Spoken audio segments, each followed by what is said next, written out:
Welcome to the Deep Dive. We take your sources, dig in, and pull out the key insights for you. Today, we're tackling something quite interesting: yogurt. Specifically, how it can fit into a strategy for managing arthritis inflammation and, importantly, supporting muscle health. Our mission here is shifting focus, not just stopping pain, but building a more, proactive approach. That's right. We've gone through a good stack of scientific guides, evidence-based stuff. The goal wasn't brand comparison. No. It was more about understanding the different types of yogurt and what they bring to the table, specifically for arthritis and muscle support. Okay, let's unpack that. Our sources really stress that arthritis, while chronic, is something you can manage deeply with nutrition.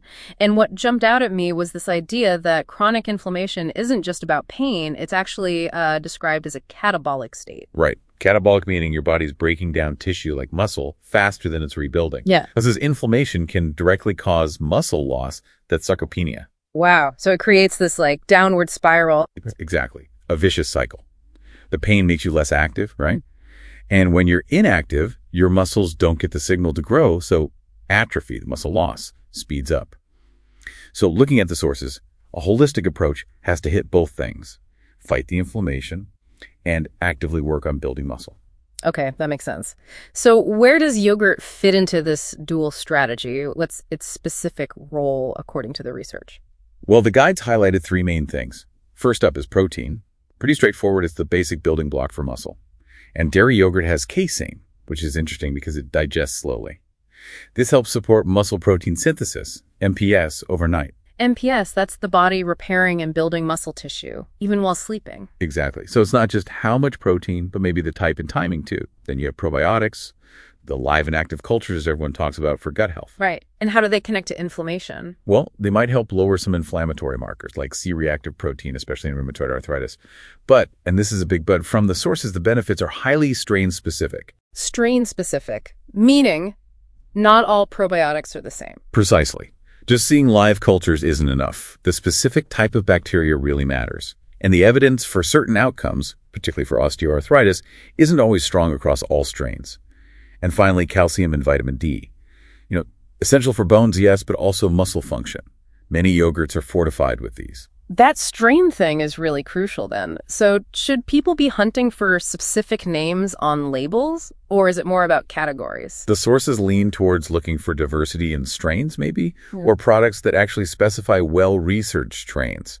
It's complex. Not all live cultures are proven equal for these specific goals. This is where it got really practical in the guides. They broke yogurt down into 4 sort of strategic types based on health goals. It's not just one thing, is it? No, not at all. First category: high protein, strained dairy. Think Greek yogurt, Icelandic skyr. These pack a punch, maybe 18, 20 grams of protein per cup. Great for stimulating that MPS, muscle recovery, feeling full.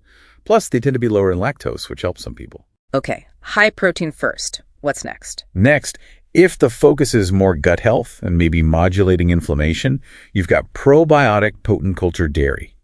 Kefir is the standout example here.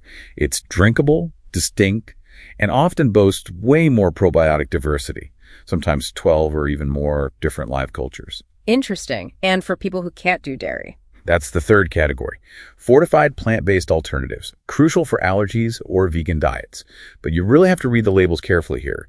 Soy yogurt, or those with added pea protein, can match dairy for protein. Others, though, like some coconut-based ones, can be quite low in protein and maybe higher in saturated fats. So label reading is key. Okay, label vigilance needed there. And the last one? The last one is almost the simplest, the simple standard, just plain unsweetened traditional yogurt. It's kind of a less is more approach. You get a decent dose of protein, calcium, live cultures, but without the added sugars or artificial stuff. You're in control. You can add your own fruit, nuts, whatever. That control seems important, especially thinking about what not to eat. Absolutely. Yeah. What you avoid is just as critical. The sources were clear. Excessive added sugars are bad news for inflammation. They can increase inflammatory proteins, potentially worsening symptoms in both RA and OA. And for gout sufferers, the fructose in sugar can lead to those painful uric acid crystals. And flavored yogurts are often the culprits for hidden sugar, right? Oh, definitely. It's surprising how much they can pack in. Sometimes half your daily recommended limit in just one little pot. Wow. And besides sugar, you mentioned some other things to watch out for, ingredients used for texture. Yes. Things like carrageenan or xanthan gum, they're often in low-fat types to improve the feel. But some studies, according to our sources, have linked them to digestive upset or even intestinal inflammation for some individuals. Ideally, a healthy yogurt should have a really short ingredient list. Milk, live cultures.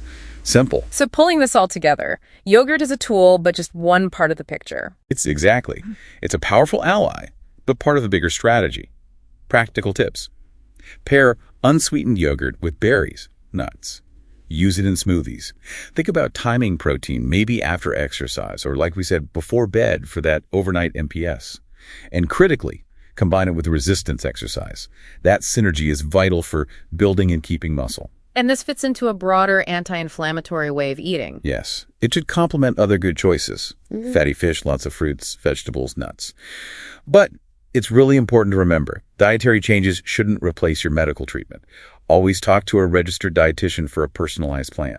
And check with your doctor before adding supplements. Everyone's needs are different. Right. So this deep dive really shows yogurt isn't some magic bullet.